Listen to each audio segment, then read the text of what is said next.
আসসালামু আলাইকুম প্রিয় দর্শক, আমরা কিন্তু দেখতে পাচ্ছি এই যে জামাত বাংলাদেশ জামাতে ইসলামী তারা এখন রাজনীতির মাঠটাকে বেশ গরম করে রেখেছে। গরমটা কিভাবে? তারা 5 দফা দাবিতে একটা বড় সড়ো আন্দোলনে যাচ্ছে এবং তারা বলেছে যে 11 তারিখে তারা ঢাকা শহরে একটা মহাসমাবেশ করবে এই দাবির চূড়ান্ত দাবি আদায়ের জন্য। এবং 11 তারিখের মধ্যে যদি তাদের দাবি মেনে নেওয়া না হয়, 5 দফা দাবি মানা না হয়, তাহলে ঢাকা শহরের ভিন্ন চিত্র হবে।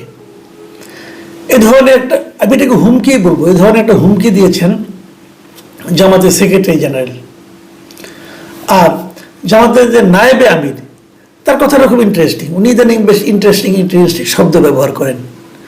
তিনি বলেছেন যদি সোজা আঙুলে ঘি না ওঠে তাহলে তিনি আঙুল বাঁকা করবেন, তবে ঘি আমাদের লাগবেই। আমি হুবহু এর পড়ছি কিন্তু। সুতরাং যা বোঝাতে চাই বুঝে নিন, নো হাঙ্কি পাঙ্কি, জাতীয় নির্বাচনের আগে গণভোট লাগবেই। এই হলো সৈয়দ আবদুল্লাহ মোহাম্মদ তাহের, যিনি জামায়াতে ইসলামের নায়েবে আমির, ওনার বক্তব্য। এখন আমি তাহের সাহেবের বক্তব্য নিয়ে আগে আলোচনা করি। আমি তাহের সাহেবের বক্তব্যে কয়েকটা শব্দ আমার খুব মনে ধরেছে আর কি। যেমন একটা হলো আঙুল বাঁকা করবেন উনি, এটা বলতে উনি কি বোঝাচ্ছেন বুঝতে চাই। আর 2 নম্বর হলো ওনাদের ঘি লাগবেই। এই ঘি জিনিসটাই কি, এই সবই তো প্রতীকী অর্থে, আমি প্রতীকগুলো নিয়ে আলোচনা করতে যাচ্ছি। আর 3 নম্বর হলো যে no hanky panky. Hanky panky শব্দটা কি, এটা আমি একটু বুঝতে চাই। আমরা ছোটবেলায় দেখেছিলাম যে আমরা অনেক সময় বলতাম, ফান করে বলতাম, বন্ধু বান্ধবের কাছে বলতাম যে no hanky panky, hanky panky চলবে না। এবং হাঙ্কি পাঙ্কি মানে কি সেটা না বুঝেই বলতাম। এই হাঙ্কি পাঙ্কি শব্দটার সঠিক অর্থ বোঝার জন্য আমি একটু গুগলে আশ্রয় নিয়েছি, যে দেখার চেষ্টা করছি আসলে হাঙ্কি পাঙ্কি বলতে কি বোঝায়। এখানে আমি যা পেয়েছি আপনাদের সঙ্গে একটু শেয়ার করি। এটা একটু সিরিয়াস বিষয় না, জাস্ট একটু শেয়ার করার জন্য আর কি। হাঙ্কি পাঙ্কি বলা হয়েছে, ইংরেজি যদি বলি সেখানে বলা হয়েছে hunky পাঙ্কি is an informal term with a dual meaning. It can refer to either sexual activity of an illicit or improper or dishonest, shady or questionable behaviour. মোটামুটি একটা ধারণা আপনারা পেয়েছেন। আমি নিজে এটাকে বঙ্গানুবাদ করতে চাই না, আমি বরং গুগলে বাংলায় কি পেয়েছি সেটাও আমি একটু পড়ে শোনাই। বাংলায় বলা হচ্ছে হাঙ্কি পাঙ্কি শব্দের বাংলা অর্থ হলো ভোজবাজি, গুপ্ত কৌশল অথবা দুষ্টু বা সন্দেহজনক আচরণ। এটি সাধারণত এমন আচরণকে বোঝায় যা অনৈতিক বা সন্দেহজনক, তবে মারাত্মকভাবে গুরুতর নয়। এটি বিশেষত যৌন বা আইনগতভাবে প্রশ্নবিদ্ধ আচরণের ক্ষেত্রে ব্যবহৃত হয়। তো আমরা হাঙ্কি পাঙ্কির একটা মিনিং পেলাম এবং এটা কোন ক্ষেত্রে ব্যবহৃত হয় সেটাও পেলাম, কিন্তু রাজনৈতিক ক্ষেত্রে যেটা ব্যবহৃত হয় এটা এখনো পাইনি কোথাও। আমি নিজেও আরেকটু ঘাটাঘাটি করেছি, ওগুলো আপনাদেরকে শুনিয়ে ক্লান্ত করতে চাই না। তো রাজনৈতিক ক্ষেত্রে ব্যবহৃত হয় না, কিন্তু আমাদের তাহের সাহেব যখন রাজনৈতিক ক্ষেত্রে ব্যবহার শুরু করেছেন, হয়তো এরপর থেকে হবে, কারণ উনি তো বড় নেতা। বড় নেতার অনেক কিছু কিন্তু অনুসরণযোগ্য হতে পারে। আর ঘি জিনিসটা কি ভাই, আপনি কোন ঘি তুলবেন আমি এটা বুঝতে পারছি না। ঘি তো এক ধরনের তেল, তৈলাক্ত না, এটা তেলের চেয়েও বেশি পিচ্ছিল কিন্তু। এই জন্য সোজা আঙুল উঠতে চায় না, আঙুল বাঁকা করলে একটু উঠে। তো ঘিটা কোথায় কোথায় ঘি দেখছেন? আর তারপরে কথা হলো আপনি যে আঙুল বাঁকা করবেন, এই বাঁকা করলে পরে কার কি সমস্যা হবে? আমরা আসলে একটু আতঙ্কিত হই, আমরা যারা সাধারণ মানুষ, আমরা তো কোনো সরকার টরকার না, কোনো রাজনৈতিক দলও না। আমরা সাধারণ মানুষ বুঝতে চাই যে জামাত আসলে কোন দিকে যেতে চাচ্ছে, তারা রাজনীতিটাকে কোন দিকে নিতে চাচ্ছে। গোলাম পরোয়ার তো বলেছেন যে 11 তারিখের মধ্যে যদি 5 দফা দাবি না মানা হয় তাহলে ঢাকার অন্য চিত্র হয়ে যাবে। ঢাকার চিত্র উনি চেঞ্জ করে দিবেন, মানেটা কি ভাই? ঢাকার চিত্র মানে কি? ঢাকার চিত্র মানে ঢাকার যারা জনগণ, তাদের যে জীবনযাপন, এটাই তো ঢাকার চিত্র। তাদের যে অবস্থান, সেটাকে আপনি পাল্টাবেন কেন? আপনি কে ভাই? আপনি ঢাকার চিত্র পাল্টানোর কে? আপনি একটা পলিটিক্যাল পার্টি, ঠিক আছে, থাকেন আপনি আপনার লোকজনকে নিয়ে, কোনো সমস্যা নাই, মিটিং করবেন মিটিং করেন, কিন্তু ঢাকার চিত্রগুলো পাল্টাতে যাচ্ছেন। এই অধিকারটা আপনাকে কে দিয়েছে? আপনারা এখনো ক্ষমতায় যান নাই। যদি ক্ষমতায় আপনি যান, তবু তো আপনি এই অধিকার নেই। ভাই, মানুষকে ভয় দেখায় না।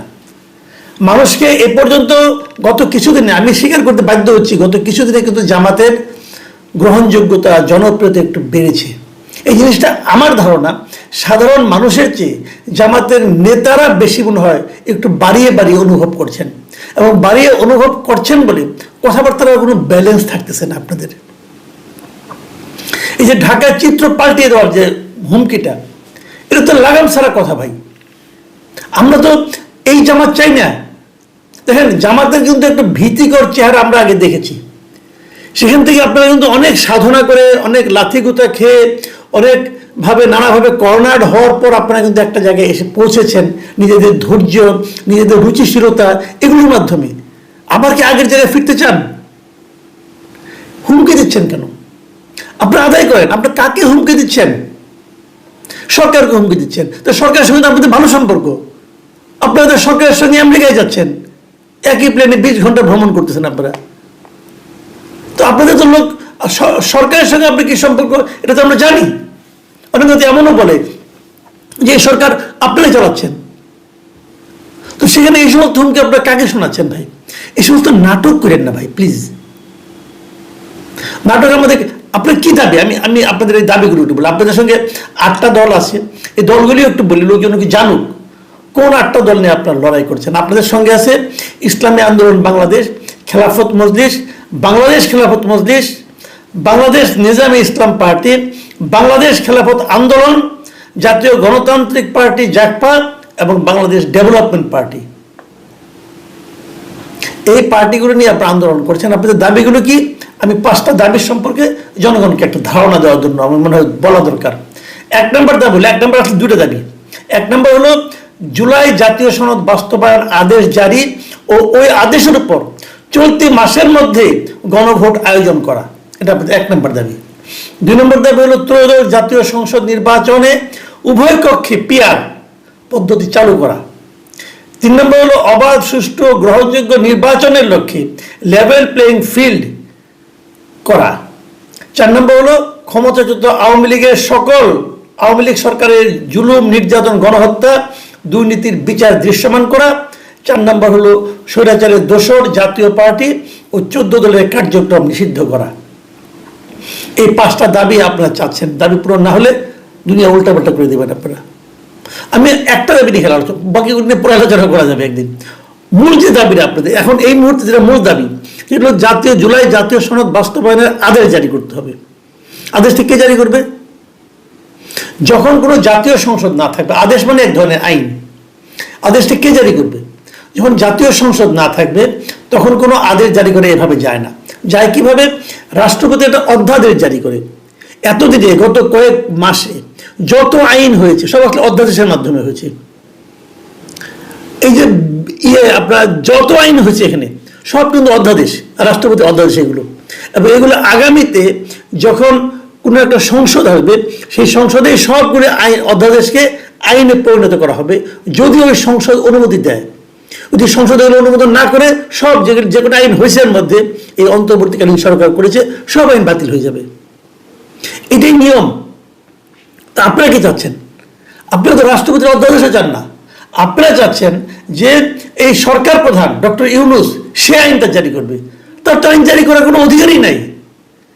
আইনের ক যারা বুঝছেন তারাও জানেন এই উপদেষ্টা পরিষদের কোনো রকম আইন জারি করা, আইন তৈরি করা, আইন জারি করার কোনো ধরনের এখতিয়ার নাই। তারা সেটা পারেই না। তারা তো উপদেষ্টা মানে কি বুঝেন? উপদেষ্টা মানে হলো ওনারা কাউকে না কাউকে উপদেশ দিবেন। কাকে উপদেশ দিবেন? ওনারা রাষ্ট্রপতিকে উপদেশ দিবেন। এবং ওনারা এইভাবেই শপথ নিয়েছেন। যখন ওনারা শপথ নিয়েছেন তখন ওনাদেরকে কিন্তু আসলে উপদেষ্টা হিসেবে নিয়োগ করেছে রাষ্ট্রপতি। জিনিসটা মাথায় রাখুন ভাই। আইন তো মানতে হবে আপনাকে। আপনি বলেন আমি কোনো আইন মানি না, আমি যেটা বলবো ওইটি আইন, তাহলে এক কথা। সেটা তো আপনারা করেন নাই। এই গণ অভ্যুত্থানের পর যদি আপনারা সংবিধানকে স্থগিত করে দিতেন, যদি আপনারা সংবিধানকে বাতিল করে দেন, যেটা নাকি সাধারণত সামরিক শাসকরা করে, জিয়াউর রহমান করেছিলেন, এরশাদ করেছিলেন, ক্ষমতা নেওয়ার পরে সংবিধান স্থগিত করে দিয়েছিলেন, তখন আপনি যা বলবেন সেটা মার্শাল ল প্রোক্লেমেশন হিসেবে থাকলো, পরবর্তী সময়ে সংসদে এটাকে রেটিফাই করা হতো। কিন্তু আপনারা তো তা করেন নাই। আপনারা একটা সাংবিধানিক সরকার।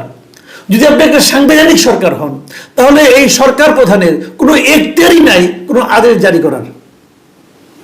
তাহলে কিভাবে আপনি দাবি করেন? এটা টোটালি একটা অন্যায় দাবি।